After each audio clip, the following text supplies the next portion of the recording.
Halo anak-anak yang terkasih dalam Kristus. Selamat pagi dan berkah dalam. Apa kabar anak-anakku? Semoga kita semua selalu semangat dalam mengikuti kegiatan pembelajaran. Nah, anak-anak yang terkasih, pertemuan hari ini Pak Tio akan memberikan materi yang bertemakan tentang budaya kekerasan versus budaya kasih. Nah, sebelum kita masuk pada materi hari ini, marilah kita berdoa terlebih dahulu. Dalam nama Bapa dan Putra dan Roh Kudus. Amin. Bapa yang penuh kasih, pada kesempatan ini kami akan belajar tentang budaya kasih yang dapat mengatasi segala bentuk kekerasan yang terjadi dalam hidup kami. Bimbinglah kami ya Bapa, agar melalui pelajaran ini kami pun semakin memahami ajaran Yesus tentang kasih dan melaksanakannya dalam hidup kami sesuai teladan Yesus Kristus. Demi Kristus Tuhan dan pengantara kami. Amin. Dalam nama Bapa dan Putra dan Roh Kudus. Amin. Nah, anak-anak kita terkasih dalam Kristus, masyarakat Indonesia sejak zaman dahulu kala terkenal sebagai manusia yang ramah tamah. Karena itu, ada syair lagu mengatakan, tak ada negeri seindah persada Nusantara, terkenal manis budi bahasa dan lemah lembut. Mereka saling mengenal dan saling menghargai hak asasi. Namun, kisah indah manusia Indonesia dalam syair lagu tersebut kini harus dikoreksi kembali. Betapa tidak, ini manusia Indonesia mudah terpicu untuk bertikai dan bahkan tidak segan-segan menggunakan kekerasan berdarah-darah. Tiada hari tanpa berita di media massa tentang kekerasan di negeri ini. Masalah-masalah yang sepele saja dapat memicu kekerasan yang besar antar kampung, antar kampus, antar sekolah, antar etnis, suku, dan agama. Bagaimana jadinya apabila ada massa besar, bisa saja terjadi peristiwa killing fin di negeri ini. Nah, fenomena kekerasan di Indonesia kini menjadi budaya, yaitu budaya kekerasan.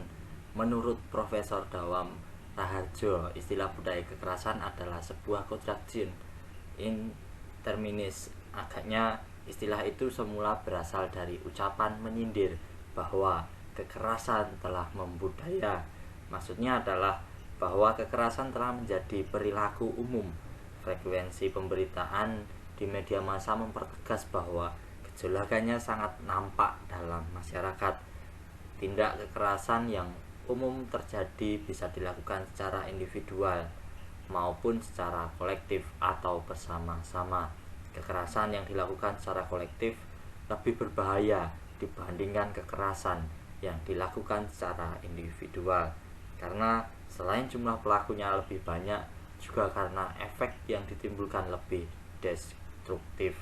Tren tindak kekerasan yang dilakukan secara kolektif yang paling menonjol adalah tindak kekerasan yang dilakukan oleh Satuan Polisi Pamong Praja atau Satpol PP dan organisasi kemasyarakatan atau ormas.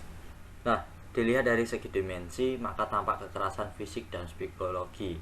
Sementara dari segi rupa-rupa wajah, ada kekerasan sosial, kekerasan kultural, kekerasan etnis, kekerasan gender.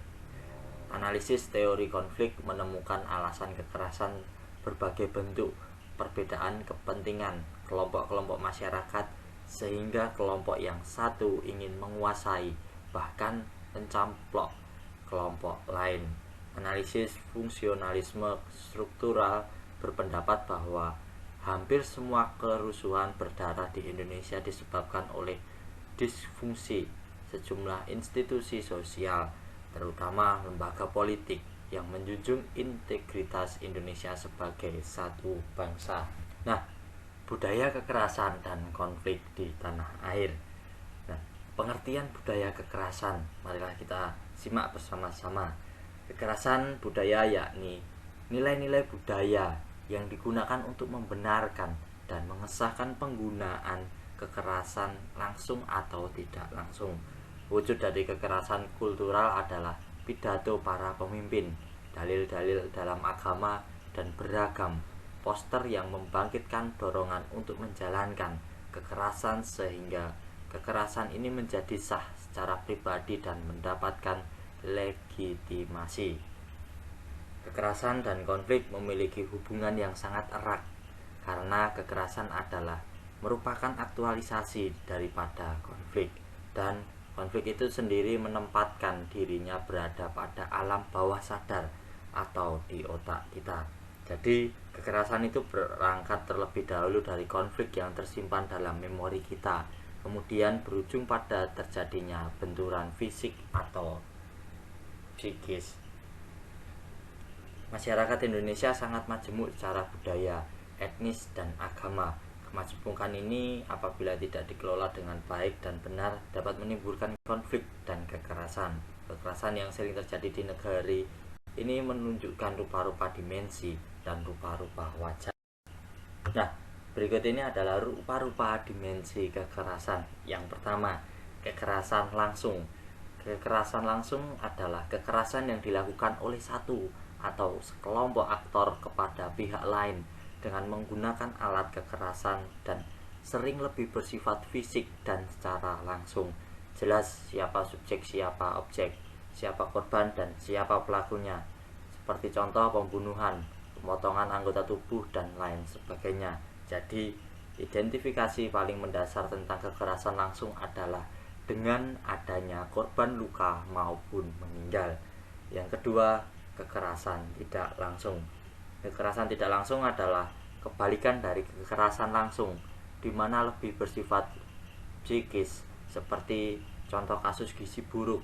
Itu bukan akibat ulah kekerasan yang dilakukan secara langsung, tetapi lebih kepada akibat tatanan sistem politik, sosial, budaya, dan juga ekonomi yang tidak adil atau tidak seimbang dalam menjalankan perannya. Karena alasan ini menyebabkan kekerasan menjadi terbuka, atau contoh lain seperti pembalasan, dendam, pengasingan, blokade, dan diskriminasi. Nah, kemudian wajah-wajah kekerasan. Dimensi kekerasan di atas ini dapat kita lihat dalam bentuk-bentuk kekerasan yang akhir-akhir ini hadir dalam skala frekuensi yang makin meningkat di Indonesia. Yang pertama, kekerasan sosial. Kekerasan sosial adalah situasi diskriminatif yang mengucilkan sekelompok orang agar tanah atau harta milik mereka dapat dijarah dengan alasan pembangunan negara. Payung pembangunan seperti sebuah tujuan yang boleh menghalalkan segala cara. Ada sekelompok orang atau wilayah tertentu yang sepertinya tanpa henti mengusung stigma dari penguasa. Stigmatisasi yang biasanya berlanjut dengan marginalisasi dan berujung pada viktimasi. Mereka yang mengusung stigma tertentu sepertinya layak ditertibkan, dibunuh, atau diperlakukan tidak manusiawi. Yang kedua, kekerasan kultural. Kekerasan kultural terjadi ketika ada pelecehan, penghancuran nilai-nilai budaya minoritas demi hegemoni penguasa. Kekerasan kultural sangat mengadakan stereotipe dan prasangka-prasangka kultural. Dalam konteks ini, keseragaman dipaksakan, perbedaan harus dimusuhi dan dilihat sebagai momok atau hantu. Apa yang menjadi milik kebudayaan daerah tertentu dijadikan budaya nasional tanpa sebuah proses yang demokratis, dan budaya daerah lainnya dilecehkan. Nah, kemudian yang ketiga adalah kekerasan etnis. Kekerasan etnis berupa pengusiran atau pembersihan sebuah etnis karena ada ketakutan menjadi bahaya atau ancaman bagi kelompok tertentu. Suku tertentu dianggap tidak layak, bahkan mencemari wilayah tertentu dengan berbagai alasan. Suku yang tidak disenangi harus hengkang dari tempat diam yang sudah menjadi miliknya bertahun-tahun dan turun-temurun. Nah, yang keempat adalah kekerasan keagamaan. Kekerasan keagamaan terjadi ketika ada fanatisme, fundamentalisme, dan eksklusivisme yang melihat antara lain sebagai musuh. Kekerasan atas nama agama ini umumnya dipicu oleh pandangan agama yang sempit atau absolut. Menganiaya atau membunuh penganut agama lain dianggap sebagai sebuah tugas luhur. Kekerasan atas nama agama sering berpihak pada genderang perang atau Allah harus dibela oleh manusia. Kemudian yang kelima adalah kekerasan gender. Kekerasan gender adalah situasi hak-hak perempuan dilecehkan. Budaya patriarki dihayati sebagai peluang untuk tidak atau kurang memperhitungkan peranan perempuan. Kultur pria adalah atau budaya maskulin sangat dominan dan kebangkitan wanita dianggap aneh dan mengada-ada. Perkosaan terhadap hak perempuan dilakukan secara terpola dan sistematis. Kemudian yang keenam, kekerasan politik. Kekerasan politik adalah kekerasan yang terjadi dengan paradigma politik adalah panglima. Demokratisasi adalah sebuah proses seperti yang didiktekan oleh penguasa. Ada ekonomi, manajemen, dan agama versi penguasa. Karena politik adalah panglima, maka paradigma politik harus diamankan lewat pendekatan keamanan. Semua yang berbicara vokal dan kritis harus dibungkam dengan segala cara, termasuk dengan cara isolasi atau penjara. Tidak ada partai oposisi, dan kalau ada partai itu tidak lebih hanya sebagai boneka. Dalam konteks ini, single majority adalah sesuatu yang sangat ideal. Indoktrinasi adalah sarana ampuh yang harus dilestarikan. Sistem monoparti adalah kehendak Tuhan. Kemudian yang ketujuh adalah kekerasan militer. Kekerasan militer berdampingan dengan kekerasan politik. Kekerasan terjadi karena ada militerisasi semua bidang kehidupan masyarakat. Cara pandang dan tata nilai militer termasuk sistem sosial masyarakat. Dalam jenis kekerasan ini terjadi banyak sekali peristiwa seperti pembedelan pers, larangan berkumpul, dan litsus sistematis. Pendekatan keamanan atau security approach sering diterapkan. Dan yang ke-8 adalah kekerasan terhadap anak-anak. Anak-anak di bawah umur dipaksa bekerja dengan jaminan yang sangat rendah sebagai pekerja buruh. Prostitusi anak-anak tidak ditanggapi aneh karena dilihat sebagai sumber nafkah bagi keluarga. Dalam pendidikan misalnya, masih merajalela ideologi-ideologi pendidikan yang fanatik, konservatisme pendidikan, dan fundamentalisme pendidikan tidak dicermati dan tidak dihindari sehingga anak tumbuh dan berkembang secara tidak sehat. Nah, yang kesembilan adalah kekerasan ekonomi. Kekerasan ekonomi paling nyata ketika masyarakat yang sudah tidak berdaya secara ekonomis diperlakukan secara tidak manusiawi. Ekonomi pasar bebas dan bukannya pasar adil telah membawa kesengsaraan bagi rakyat miskin. Kemudian yang terakhir adalah kekerasan lingkungan hidup. Sebuah sikap dan tindakan yang melihat dunia dengan sebuah tafsiran eksploitatif. Bumi manusia tidak dilihat lagi secara akrab dan demi kehidupan manusia itu sendiri. Resolusi konflik. Apa yang dimaksud dengan resolusi konflik? Marilah kita simak berikut. Lebih mudah untuk menawarkan resolusi konflik jika terlebih dahulu kita mengetahui jenis kekerasan yang terjadi. Kekerasan langsung, kekerasan tidak langsung, atau kekerasan budaya. Jika jenis kekerasan yang terjadi adalah kekerasan langsung, yang paling tepat adalah dengan menggunakan kekuatan di luar kedua belah pihak atau yang terkonflik, dan tentu harus lebih kuat. Jika kekerasan yang terjadi adalah kekerasan tidak langsung, maka yang paling tepat digunakan adalah memutuskan mata rantai yang menyebabkan terus-menerusnya kelangsungan hidup kekerasan struktural tersebut dengan cara memberikan pengetahuan kepada generasi selanjutnya bahwa kekerasan itu harus dihentikan dan menyediakan mediator yang telah disetujui oleh kedua belah pihak, serta menjalin dan menjaga komunikasi yang baik dan seimbang. Dengan begitu, yang menjadi inti dari struktur itu adalah pengertian tentang nilai-nilai positif yang akan berujung pada berhentinya kekerasan struktural tersebut yang mengarah pada gerakan masif. Mengembangkan budaya non-violensi dan budaya kasih. Konflik dan kekerasan yang sering terjadi karena adanya perbedaan kepentingan. Untuk mengatasi konflik dan kekerasan, kita dapat mencoba usaha-usaha preventif dan usaha-usaha mengelola konflik dan kekerasan.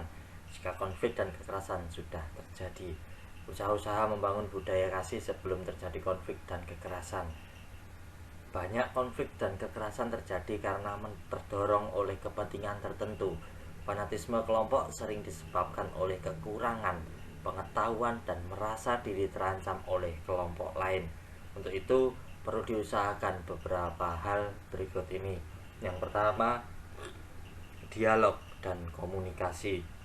Yang kedua, kerjasama atau membentuk jaringan lintas batas untuk memperjuangkan kepentingan umum. Nah, usaha-usaha membangun budaya kasih sesudah terjadinya konflik dan kekerasan. Usaha untuk membangun budaya kasih sesudah terjadinya konflik dan kekerasan sering disebut pengelolaan atau manajemen konflik dan kekerasan. Ada tahapan langkah yang dapat dilakukan. Yang pertama, konflik atau kekerasan perlu diceritakan kembali oleh yang menderita. Kekerasan bukanlah sesuatu yang abstrak atau interpersonal, melainkan personal pribadi, maka perlu dikisahkan kembali. Yang kedua, mengakui kesalahan dan minta maaf serta penyesalan dari pihak atau kelompok yang melakukan kekerasan atau menjadi penyebab konflik dan kekerasan. Pengakuan ini harus dilakukan secara publik dan terbuka. Sebuah pengakuan jujur tanpa mekanisme bela diri. Yang ketiga, pengampunan dari korban kepada korban yang melakukan kekerasan. Kemudian yang keempat, rekonsiliasi. Nah, anak-anak yang terkasih, marilah kita bersama-sama mendalami ajaran kitab suci tentang budaya kasih. Yesus ditangkap. Matius 26 ayat 47 sampai 56. Waktu Yesus masih berbicara, datanglah Yudas, salah seorang dari ke-12 murid itu, dan bersama-sama dia serombongan besar orang yang membawa pedang dan pentung, disuruh oleh imam-imam kepala dan tua-tua bangsa Yahudi.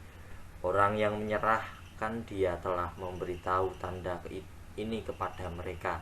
Orang yang akan kucium itulah dia, tangkaplah dia.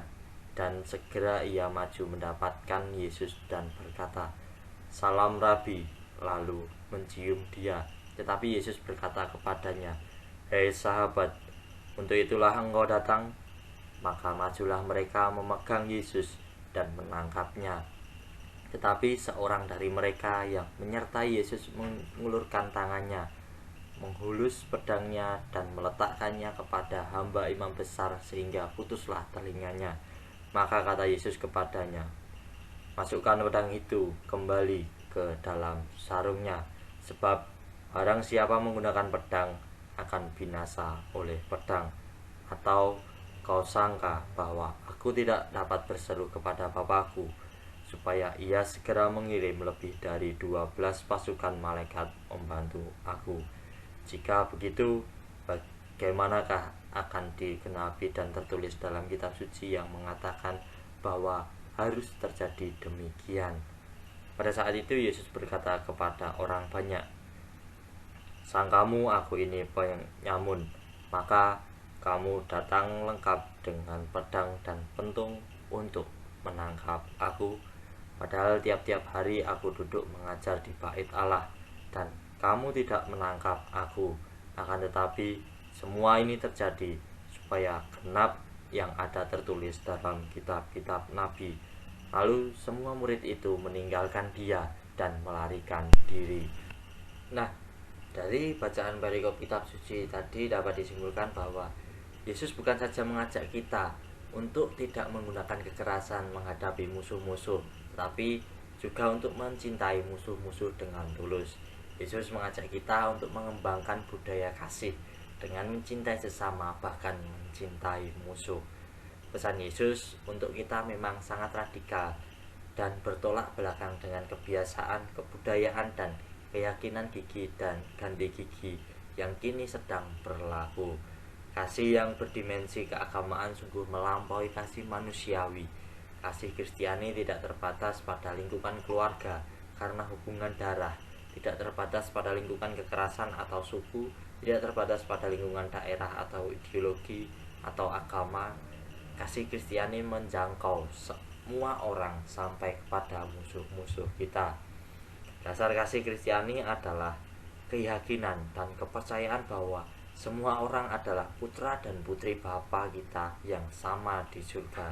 Dengan menghayati cinta yang demikian, kita meniru cinta Bapa di surga yang memberi terang matahari dan curah hujan kepada semua orang, atau orang baik maupun orang jahat. Mengembangkan budaya kasih untuk melawan budaya kekerasan memang tidak mudah. Dalam kehidupan sehari-hari kita merasa betapa sulitnya untuk berbuat baik dan mencintai orang yang membuat kita sakit hati. Apabila kita memiliki kebenaran, maka kebenaran ini akan memerdekakan kita untuk berbuat kasih kepada sesama. Apabila kita sungguh hidup dalam Kristus, maka kita akan menjadi pembawa damai dan hidup tanpa memperhitungkan kesalahan atau pelanggaran yang dibuat orang lain. Iman dalam Kristus Yesus menjadikan kita juru damai dalam setiap perselisihan. Nah, anak-anak yang terkasih, untuk tugas pada pertemuan hari ini, silakan anak-anak kerjakan soal-soal berikut ini. Yang pertama, apa yang dikisahkan dalam teks kitab suci Matius 26 ayat 47 sampai 56. Kemudian yang kedua, apa pendapatmu tentang perkataan Yesus kepada murid yang mengkhianatinya? Hai sahabat, untuk itukah engkau datang? Bagaimana pendapatmu terhadap ucapan Yesus itu? Nah, silahkan kerjakan kedua soal tersebut kemudian dikirim di classroom. Nah, anak-anakku, demikianlah pembahasan kita pada hari ini tentang budaya kekerasan versus budaya kasih. Semoga anak-anak semua dapat memahami dan mengerti apa itu budaya kekerasan dan apa itu budaya kasih. Maka anak-anak, marilah kita tutup pertemuan kita hari ini dengan doa penutup. Dalam nama Bapa dan Putra dan Roh Kudus, amin. Ya Bapa yang penuh kasih, Yesus Putramu adalah tokoh teladan yang sempurna, yang mengajarkan dan mempraktikkan dalam hidupnya budaya kasih ketika mengalami kekerasan yang dilakukan oleh sesamanya sendiri, bangsa Yahudi dan penguasa kolonial Romawi. Semoga oleh berkat-Mu kami mampu meneladani Yesus dalam menghadapi berbagai persoalan kekerasan dengan budaya kasih itu. Demi Kristus Tuhan dan pengantara kami. Amin. Dalam nama Bapa dan Putra dan Roh Kudus. Amin. Terima kasih anak-anakku. Demikianlah pertemuan kita pada hari ini. Berkah dalam